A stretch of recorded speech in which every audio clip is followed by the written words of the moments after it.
El presidente ruso Vladimir Putin está dispuesto a participar en una reunión de paz trilateral con Estados Unidos y Ucrania solo si se realiza en Moscú. Sin embargo, Ucrania rechazó categóricamente esa invitación, pues implica reconocer anexiones rusas y ceder territorio ocupado. Mientras tanto, Estados Unidos mantiene su postura de presión diplomática. El presidente Trump advirtió a Putin que verá que ocurren cosas si las decisiones rusas no contribuyen al avance del proceso de paz. Para hablar más de este tema nos acompaña Héctor Adolfo Rodríguez, licenciado en Relaciones Internacionales con especialidad en Geopolítica y Estrategia de la Universidad de El Salvador y también licenciado en Filosofía del Seminario Ortodoxo en Cetinje, República de Montenegro, país que fue satélite de la Unión Soviética. Héctor Adolfo, ¿qué agravios tiene Rusia, brevemente, para que la gente entienda el punto de vista ruso? Bien, han habido varios agravios que han sucedido, han acontecido en el tiempo. Una expansión de la OTAN después de haberse firmado un tratado en el cual las potencias occidentales encabezadas por Estados Unidos, Francia, Inglaterra y Rusia, que son las que logran quedarse con el territorio alemán después de la Segunda Guerra Mundial, se comprometen a no expandir la OTAN hasta Rusia. Bien, pero han habido 5 oleadas de expansión y entonces incluso antes de fallecer hasta el Papa Francisco, que no tiene nada que ver en esto, les dice una declaración que es de dominio público, se puede buscar en Google, dice: los ladridos de la OTAN en las puertas de Rusia han sido parte de las generaciones de conflicto. Ucrania siempre ha sido parte de Rusia. De hecho, no se puede separar Rusia de Ucrania ni Ucrania de Rusia, y Ucrania es un estado inventado por las potencias occidentales. Rusia inicia como nación, su cuna es la Rus de Kiev. ¿Y eso qué es? Pues la capital ucraniana, Kiev. No se llama Kiev, se llama Kiev.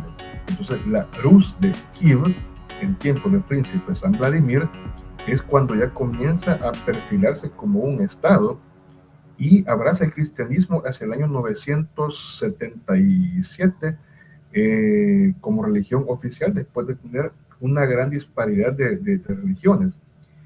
Entonces, en tiempos del presidente Nikita Khrushchev, se le da una autonomía administrativa a Ucrania. Luego, después que se vuelve una república independiente, esta independencia ha sido forzada también por potencias occidentales para socavar el desarrollo de la Unión Soviética y de la Rusia. Se han dado una serie de golpes de Estado poniendo revueltas políticas, en donde la última vez que se da es el 2014, la tragedia del Euromaidán, o en español el Euromaidán. Es una región de Ucrania en donde deponen, y Estados Unidos y las potencias aliadas a él deponen a un presidente que era afín y adepto a Rusia. ¿Quién era ese señor? Bueno, ese señor era el señor Víctor Yanukovych, y ponen en su lugar a Víctor Poroshenko, que era afín a Europa y a Estados Unidos. Ese fue un agravio. Fueron elecciones legítimas, fueron elecciones completamente normales, pero los europeos y los Estados Unidos le dan vuelta a todo aquello. ¿Qué más agravio? Toda la gente que vive en la región oriental que hace frontera con Rusia son rusoparlantes, son de cultura rusa, y llevan ahí viviendo varias décadas. Pero ¿qué ha pasado?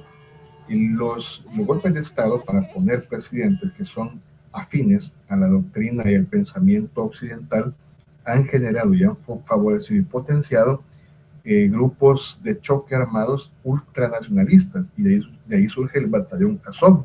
El batallón Azov es el batallón élite de las fuerzas ucranianas, que para nadie es un secreto. Vayan a Google y lo pueden buscar, donde aparecen en sus parches, aquí en sus caponas, en sus galones e insignias militares, la doble S de las SS de las tropas del Partido Nacional Socialista Alemán.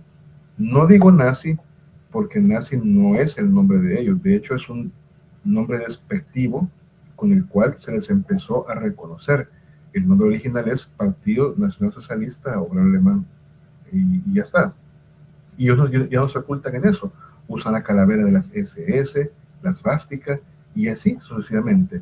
Con esas tres cosas ya hay suficientes arreglos, de los cuales desde el 2008 el Estado ruso formalmente ha presentado muchas protestas, querellas, y el propio presidente Vladimir Putin ha dicho públicamente en cada conferencia, en cada reunión: por favor, paren de fastidiar, queremos reunión con ustedes, queremos comerciar con ustedes, por supuesto que sí, pero dejen este fastidio y dejen que nosotros podamos tomar nuestra propia determinación como país. Ahora, ¿justifica todo eso entonces el ataque inicial de Rusia a Ucrania? Es decir, usted me dice que Ucrania siempre ha sido parte de la esfera de lo ruso, pero Ucrania, tengo entendido, se independizó en 1991 y se declaró país independiente una vez se veía venir o se desarmó la Unión Soviética. Es decir, reclamó su propia independencia como lo han reclamado otros países, Bielorrusia y más países que antes fueron parte integral de la Unión de Repúblicas Socialistas Soviéticas. Es decir, era un país al que, de acuerdo al orden establecido actual, tiene el derecho a la autodeterminación, eh, además de que se ha superado bueno, se supone que se han superado los conflictos armados de expansión territorial. Es decir, en Occidente se le ve así, se le ve como que Rusia lo que quiere es adueñarse de territorio ucraniano.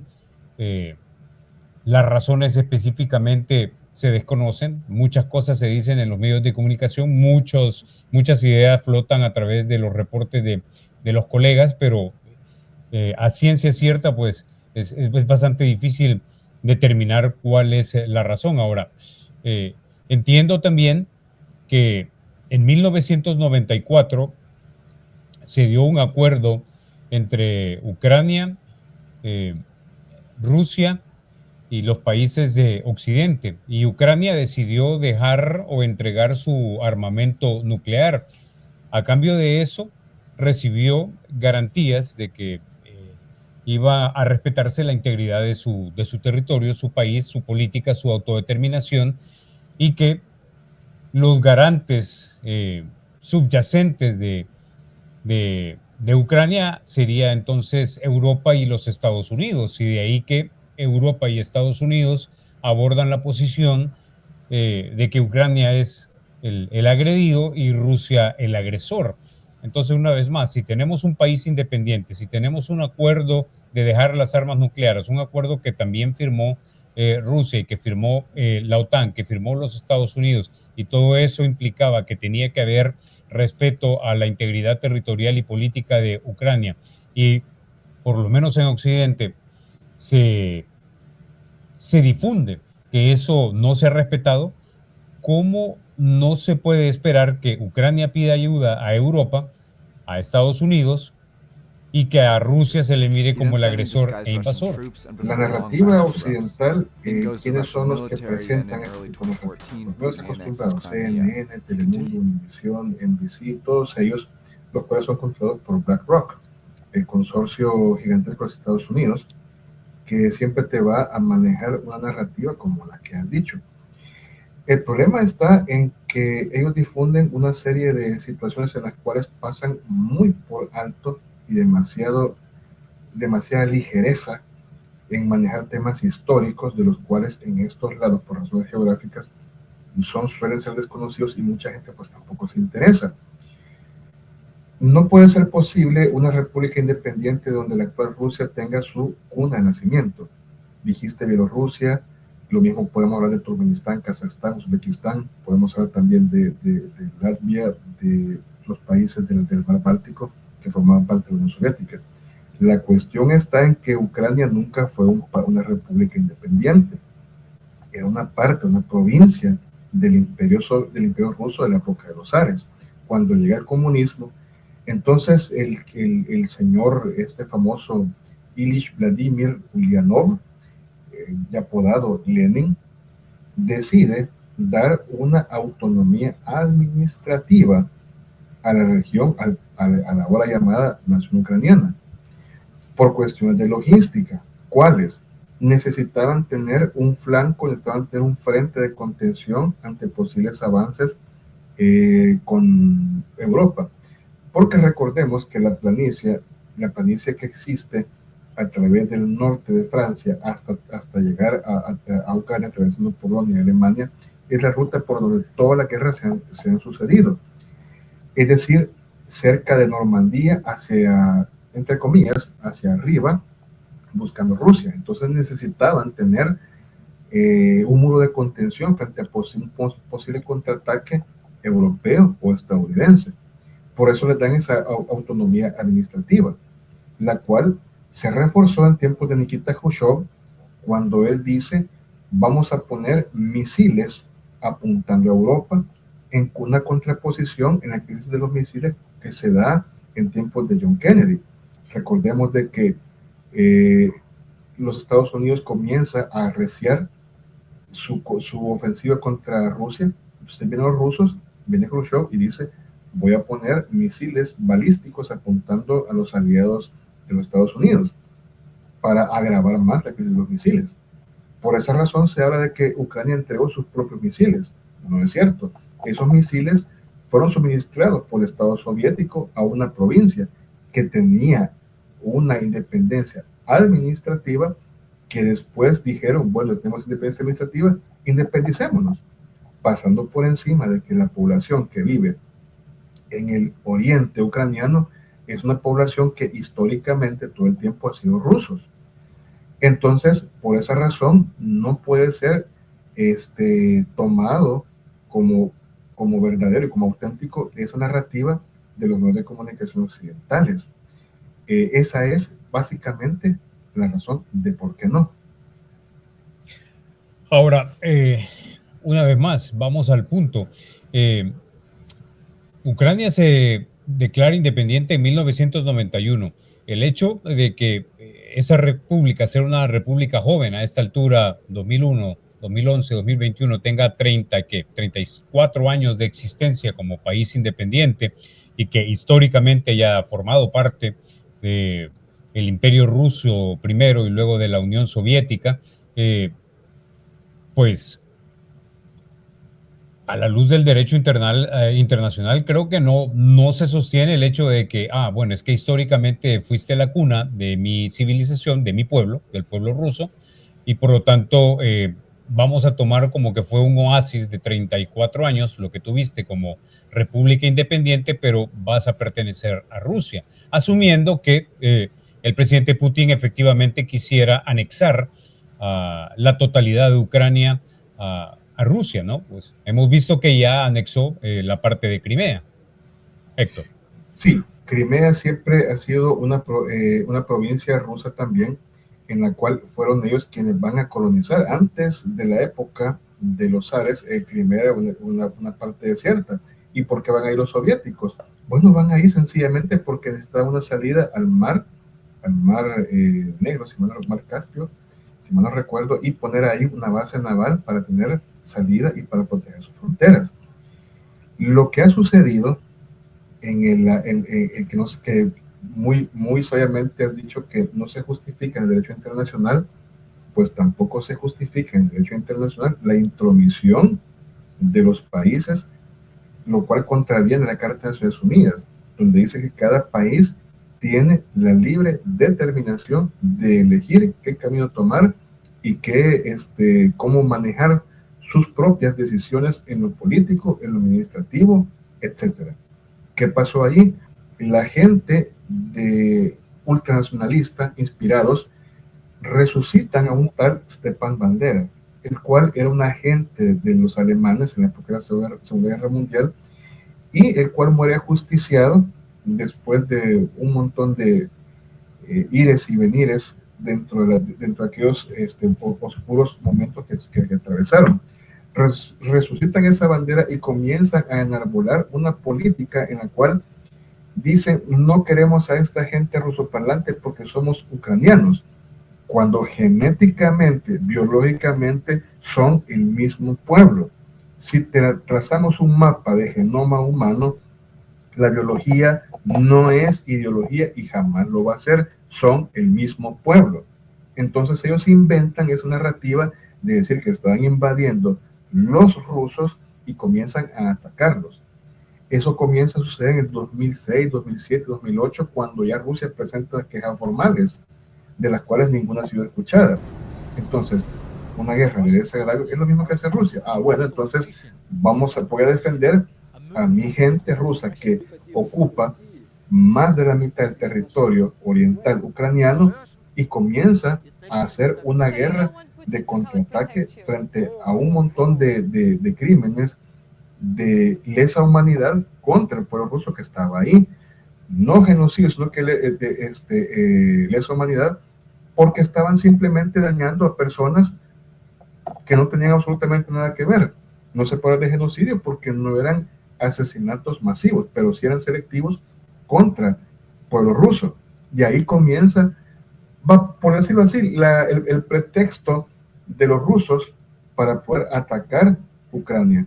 Pero no se han quedado ahí. La estrategia rusa no es quedarse en esos lugares. Un grave error que comete Occidente.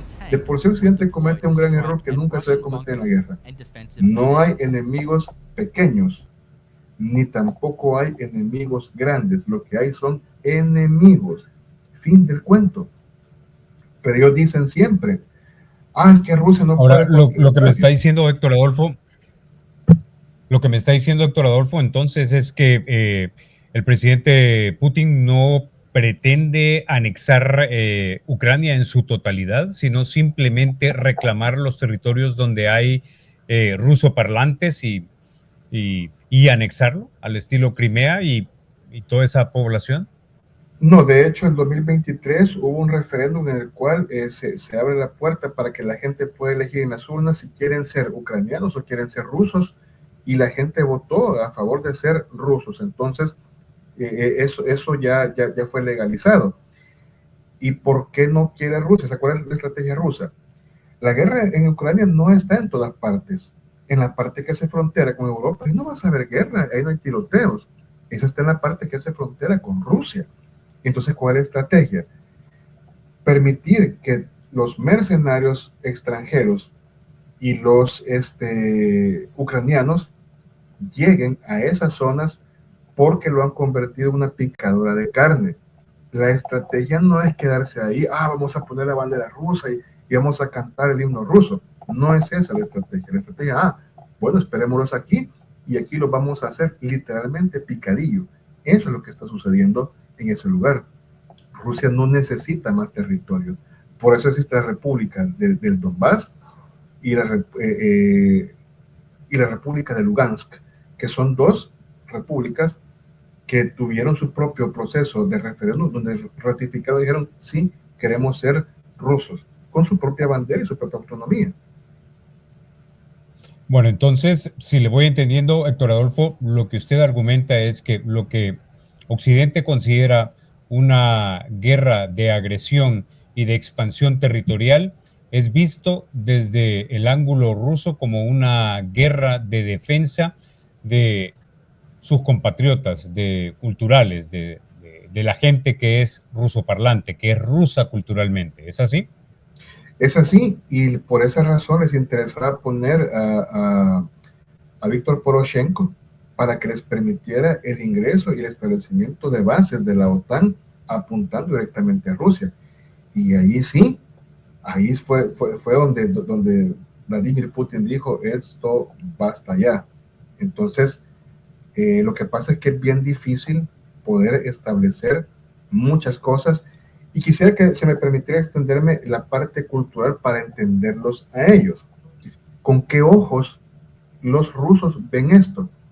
Nosotros estamos acostumbrados, los occidentales, a occidentalizarlo todo. Y Estados Unidos y Europa acostumbran a decir, es que la democracia, y la han santificado, la han endiosado como que si fuera el único sistema por el cual los pueblos deben y pueden ser gobernados. Fíjate cómo son las cosas. Ya va a cumplir 2 años Volodymyr Zelensky, que se le terminó el periodo presidencial y no ha convocado elecciones, pero dicen que es una dictadura y él está ahí por la fuerza. Ha encarcelado a todos los partidos políticos. No hay ningún partido político en Ahora, Ucrania. la misma constitución de Ucrania permite que en estado de guerra las elecciones se suspendan. No es que él se haya salido de la legalidad tampoco, doctor Adolfo. Es correcto, la constitución lo permite, pero igual bien podía declarar un alto al fuego porque también esa figura se puede hacer y es permitida en el derecho internacional. Se puede hacer un alto al fuego. Entonces, ¿qué pasa?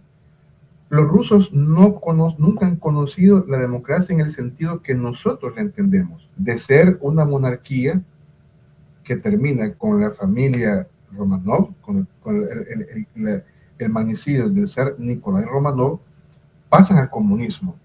O sea, sabemos de que el comunismo es un partido único, no hay elecciones populares, etc.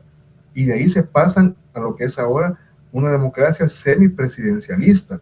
Es decir, el presidente tiene atribuciones que normalmente en otros países no tendrían. ¿Y por qué es así? Porque Rusia no tiene ni ha transitado en las cosas que en otros países de estos hemisferios sí han pasado. Y voy a decir cuáles. En primer lugar, ellos no han vivido un proceso democrático como el que ya mencioné. Monarquía, comunismo y ahora una democracia semipresidencialista. En segundo lugar, ellos no han vivido una colonización de potencias extranjeras. Simplemente han recibido ataques, los cuales han sido repelidos. Tártaros, hunos, mongoles, los suecos, los franceses con Napoleón, los alemanes con Hitler, y así sucesivamente, pero nunca han tenido un proceso de independencia. Nunca han vivido la centralización de su fe bajo una sola figura unilateral llamado Papa en Roma. No han vivido eso, no han vivido tampoco una reforma, una contrarreforma. Ellos no saben de esas cosas. Imagínate una pequeña anécdota para que la gente pueda ir viendo. Era un 15 de septiembre, yo estaba por ahí, el barrio de Seleno, se llama en Moscú. Me dice, ¿por qué estás tan contento? Ah, porque es la independencia de mi país. Y se quedan así como que independencia.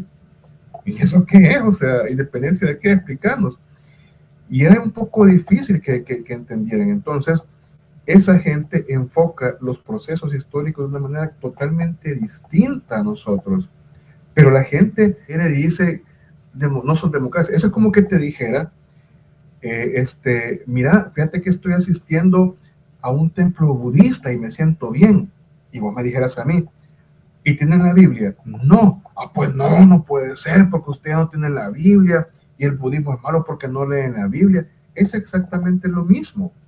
No podemos, y mientras la gente no se quite ese visor occidental para entenderlos a ellos, entonces siempre nos vamos a chocar con un muro de decir es que estos, es que ellos, es que los otros. No es que los esté disculpando, yo no soy ruso ni pretendo serlo, yo soy más salvadoreño que 100,000 pupusas y más que la Horizonte. ¿Sí? Punto entendido, doctor Adolfo. Y es precisamente por las premisas a la base de las ideas que usted nos está compartiendo que muchos en Occidente piensan que si el pueblo ruso y Vladimir Putin como parte del pueblo ruso, parte de la cultura rusa, parte de la cultura soviética, formado, crecido, nacido en esa cultura y con la herencia todavía zarista, imperialista, es decir, que no es una cultura que forma hombres que no van a aprovechar la oportunidad de ejercer el poder en toda su plenitud si es que tienen la... Es decir, no vamos a ver que lo ejerzan con mesura, con modestia o con moderación, sino que lo va a ejercer con todo el poder que pueda, la fuerza que en toda su extensión que se pueda. De ahí que muchos en Occidente creen que Crimea es solo el principio, luego sigue el resto de Ucrania y posteriormente sigue Europa. Su respuesta.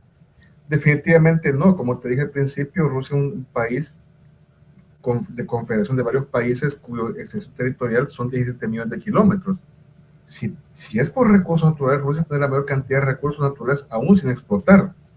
Resulta chistoso decir que va por Europa. Esa es la narrativa que le han vendido a la gente para cobrar más impuestos. Se vuelan el Nord Stream, que era el gas que abastecía a la Europa, para comprárselo a Estados Unidos a un precio mucho más caro.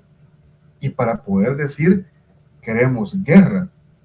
Países que de verdad que viven en su propia distopía. Estos países que están diciendo, vienen por nosotros, están haciendo lo que decimos en El Salvador, están asustando con el petate del muerto para que la gente pague doble impuesto por energías y por un montón de cosas más. Para poder hacer lo que ellos quieren de pararle pecho, levantar pecho y envalentonarse con un país llamado Rusia, para comenzar no tienen una fuerza armada capaz de hacer frente. ¿Por qué? No tienen de dónde reclutar, no tienen una tasa de natalidad de reemplazo, la cual tendría que ser por lo menos el 2.3, 2.5 de tasa de natalidad por año. Las mujeres europeas en promedio están muy por debajo, solo tienen 1.2 de tasa de natalidad de reemplazo. ¿Quién va a ir a pelear? ¿Quién va a ir a quedar después en esos territorios? ¿De dónde van a sacar plata para comprar armas? A Estados Unidos, que es el que fabrica y las vende. ¿Con qué dinero? Si tengo una economía comprometida en la cual Estados Unidos les vende al precio triple la energía que Rusia les vendía a un precio bastante módico. Entonces, imagínate, ¿quién decidió salirse del tratado de los misiles? Joe Biden. Él violó el tratado START 2 que había sido firmado por Ronald Reagan y Mikhail Gorbachev. Él dice, salgamos de aquí. Luego se vuela en el Nord Stream, que es un ataque directo a Rusia. Entonces, ¿quién quiere la guerra? Si hablamos de 5 expansiones de la OTAN, entonces, ¿quién quiere la guerra? Rusia solo tiene 2 bases militares fuera de su territorio. Estados Unidos, en Internet dicen ellos que tienen 800 bases militares en el mundo. ¿Qué están haciendo ahí? ¿Y qué tal si ponemos misiles en la frontera mexicana o en la frontera canadiense, si fuéramos rusos? ¿Crees que les gustaría? Absolutamente que no. Entonces, ¿quién está sediento de guerra? ¿Y para qué son las guerras? Entonces, bueno, el tema en ese punto es sumamente amplio, pero volvamos y aterricemos nuevamente en el tema principal del show de hoy, del conflicto armado entre Rusia, Ucrania, el apoyo de Europa y el apoyo de Estados Unidos. Ya vimos que hace un par de semanas, en agosto 15, si mal no recuerdo, se reunió el presidente Vladimir Putin y Donald Trump aquí en Alaska. ¿Qué negocian o qué tiene que ganar Estados Unidos de ser el broker, el negociador, el intermediario entre Ucrania y Rusia? ¿Qué gana Estados Unidos de eso, desde la perspectiva rusa? Bueno, básicamente lo que Estados Unidos vendría a ganar sería establecer nexos de venta de diversos productos a Europa, como lo sigue haciendo, y no nos hagamos, ¿cómo te puedo decir? No hagamos el papel de ingenuos. Lo que en Alaska se hizo fue repartirse 2 territorios. Estados Unidos gana Venezuela. ¿Por qué? Porque Venezuela tiene recursos naturales que son vitales para materias primas. ¿Cuántos galones de combustible necesita un solo barco de guerra de Estados Unidos? Un pequeño, un destructor, un acorazado, pongamos así, necesita alrededor de unos 33,000 a 40,000 galones de combustible diésel en una embarcación normal diariamente. ¿De dónde va a salir ese petróleo? De la negociación de Venezuela. Eso es lo que ellos están buscando, a cambio de que, o sea, básicamente es, Putin, no te metas, voy por los recursos de Venezuela, yo te dejo a vos, Ucrania, que hagas lo que te parezca que sea conveniente, no me voy a meter. Simplemente le vende armas a Europa y a Ucrania, con el cual obtiene dinero, y esa es la ganancia de ellos. El principal producto de exportación gringo no es McDonald's ni es Wendy's, son armas, las fábricas de armas, y eso es lo que están ganando. Azuzar la guerra, vender las armas, quedarse con Venezuela a cambio de que yo, entre comillas, no me voy a meter en tu conflicto con Ucrania. Básicamente, por ahí va el asunto. Ahora, el gran ausente de esa reunión en Alaska obviamente fue Volodymyr Zelensky. Zelensky ha dicho que él no va a negociar la integridad del territorio ucraniano. Sin embargo, sabemos que el 30%, si mal no recuerdo, ya fue anexado por Rusia, y hablamos de la península de Crimea. Entonces, intuyo que el as bajo la manga que cree tener el presidente Zelensky es el apoyo wishy-washy o el apoyo gallo-gallina, diríamos también, o el apoyo no decidido de Estados Unidos.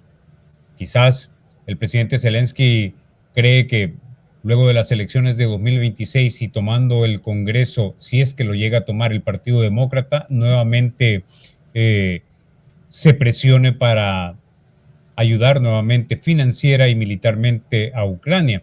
Y por el otro lado,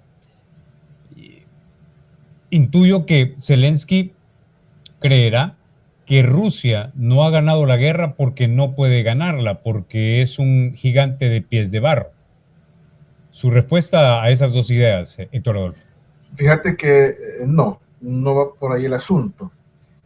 En un conflicto bélico y en la geopolítica negocian los que son fuertes, nadie más. Negocian los fuertes. Y el mundo así como está, solo hay tres líderes fuertes: Donald Trump, el nuevo emperador chino, Xi Jinping, y el nuevo zar ruso, Vladimir Putin. Fuera de eso, todo lo demás es pura basura política, así de puro y duro, así. Zelensky no tiene nada que ir a hacer allí, sencillamente porque no es fuerte. Él está allí y se sostiene únicamente por la voluntad de los Estados Unidos. Ucrania no es un país que tenga una fuerza armada que sea significativamente fuerte para poder hacer frente a una Rusia.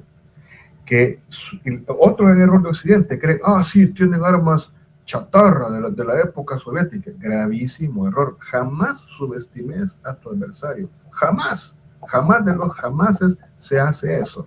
Nunca. Pero ellos se llenan la boca diciendo, Rusia no puede con Ucrania porque tiene solo chatarra. Lo dijo Ursula von der Leyen, diciendo de que tenían armamento con chips de lavadoras y refrigeradoras. Y resulta que en noviembre del 2024, el año pasado, ya vamos a cumplir un año, Rusia les manda por primera vez un misil Oryezhnik, un misil que viaja a 15,000 kilómetros por hora con cabezas convencionales, pero, o sea, esta no le pusieron cabezas nucleares, le pusieron ojivas convencionales. ¿Quién puede detener un arma como esa? Decime, no hay manera para hacer eso. Entonces, ¿quién es el fuerte? ¿Quién es el gigante con pies de barro? ¿Tiene Estados Unidos la tecnología para hacer eso? Respuesta, no. Pero si esto es así, vamos a sumarle a mi pregunta. ¿Por qué Rusia no termina de ganarle la guerra a Ucrania? Eso es lo primero. Y segundo, esa reunión cumbre que tuvieron con el primer ministro Modi en India, el presidente Xi de China y el presidente Putin de Rusia, ¿qué realmente es lo que quiere decirle al resto de Occidente? Comencemos con la primera. ¿Por qué Rusia no termina de ganar la guerra? En primer lugar, porque las potencias, los países europeos aliados de los Estados Unidos y los Estados Unidos también no paran de suministrar armas. Los presidentes de Alemania, en este caso la Unión Europea, Ursula von der Leyen, el señor Merz de Alemania y el señor Macron junto con el británico, no dejan de suministrar armas y claramente han dicho que van a seguir suministrando armas. Es una guerra proxy, no es Rusia contra Ucrania, es Rusia contra la OTAN, y la OTAN no deja de venderle armas a Ucrania porque no son regaladas. Ellos venden la narrativa de decir, estamos ayudando. Mentira, en política no hay almuerzo gratis, aquí no hay cherada, aquí es venta y tronando y lloviendo. Eso funciona así. Entonces, ellos siguen vendiendo armamento para liberar una guerra donde ocupan como ariete a Ucrania para no ir ellos. ¿Y por qué no van ellos? Si vamos a decir que por qué que Rusia es tan chueca, que es un gigante de barro, con de barro, que tiene chips de lavadoras y refrigeradoras en su armamento, y entonces ¿por qué no atacan en profundidad a Moscú? A ver, la respuesta es muy sencilla. No son suicidas, no son estúpidos. Saben perfectamente bien que Rusia se las va a devolver, y se las va a devolver de a feo. Europa tendría, en cosa de 5 minutos, tendrían misiles hipersónicos rusos destruyendo sus principales puntos neurálgicos. Estados Unidos tendría en 15 minutos una trayectoria de Moscú a Washington, 15, máximo 17 minutos para reaccionar. Tiempo que no alcanza para activar los protocolos de contraataque a un misil que viaja a velocidades hipersónicas de 15.000, 16.000 kilómetros por hora. ¿Cómo se hace frente a eso? Y entonces, ¿por qué Rusia no hace lo contrario y pulveriza a Ucrania? Porque sencillamente lo que Rusia y el bloque chino, o sea, los BRICS, lo que quieren es poder de dinero, no poder militar. El poder militar lo tienen para amedrentar a los occidentales, para decirles, ustedes no, antes éramos unos zarrapastrosos comunistas, ya no somos eso, tenemos plata y vamos a reclamar ese dominio que ustedes siempre han tenido, pero ahora lo vamos a repartir entre nosotros. Y para que vean que nosotros sí podemos, les vamos a mostrar una parte de nuestros juguetes, porque uno nunca muestra todo el naipe al enemigo. Eso no se hace jamás. Entonces, esa es la razón por la cual la guerra no se termina. Y Putin también lo dijo. Si revienta un conflicto, no van a haber vencedores. Lo que va a suceder va a ser una recesión económica mundial por el desgaste que genera una guerra. Fíjate, ¿cuánto cuesta la movilización de un portaaviones? ¿Cuánto cuesta la movilización de tropas? Por eso es que Rusia invirtió en tecnología de largo alcance, es decir, artillería de largo alcance. Sale mucho más barato fulminar con misiles de largo alcance a movilizar y hacer una gran cuestión logística con mucho dinero. ¿Cuánto se gasta en comida en tripulación de una embarcación? ¿Cuánto se gasta en combustible? ¿Cuánto se gasta en balas? ¿Cuánto se gasta en todo eso? A diferencia de solo oprimir botones y mandar uno de esos misiles a esos lugares. Entonces ahí la diferencia. Entonces, ni uno ataca a Moscú porque sabe que se le va a levantar el oso ruso y le va a dar muy duro, y los otros pues saben bien de que librar una guerra también a ellos les va a caer. Los gringos también tienen armamento para hacerles sentir dolor. ¿Y quién va a perder? Ambas partes. ¿Y qué es lo que quieren? Dinero, poder. No quieren exhibir espadas, no quieren exhibir misiles, quieren dinero y poder. Siempre es así la política. Detrás de la política hay dinero y poder. Y ellos ahora quieren tomar ese poder que siempre Estados Unidos ha ostentado. Van por eso, no van por guerras. Esa es la razón. Si hablamos del conflicto entre Rusia, Ucrania, y en la que Estados Unidos es mediador, por lo que le he entendido es la suerte está ya echada. Rusia se queda con lo conquistado hasta el momento del territorio ucraniano, muy probablemente esperando que el régimen de Zelensky implosione sin la ayuda financiera y militar de los Estados Unidos. Y por el otro lado, Estados Unidos entonces se queda con lo firmado con Zelensky, el comercio y la explotación de los minerales raros que son necesarios para la producción de tecnología moderna. Y también se queda con las manos libres en Sudamérica, que fue una idea que usted inyectó para poder hacerse del petróleo venezolano o controlar su distribución o su explotación. Básicamente por ahí va el asunto. Aunque vuelvo a insistir, Ucrania es un invento de la anglósfera. Nunca ha sido un país independiente, siempre fue una provincia rusa desde antes del príncipe San Vladimir. No hay otra, no hay una versión de la historia. Entonces, Rusia se tuvo que tragar ese cuento después de la perestroika, donde Ucrania ya surge como una república independiente. Pero como dije al principio, era y siempre fue un territorio administrativo, con independencia administrativa, pero nunca fue una república independiente.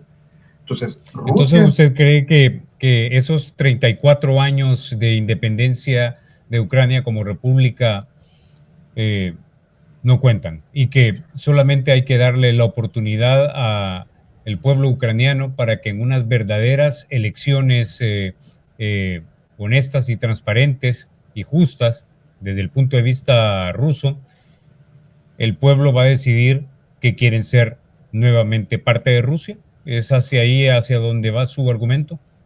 Sí, lo que pasa es que siempre se han estado metiendo en los procesos democráticos de elección popular ucranianos por fastidiar a Rusia.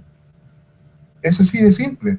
Es así de simple. Económicamente torpedearlo y políticamente torpedearlo, poniendo una sucursal occidental en la propia puerta de ingreso de la actual Rusia.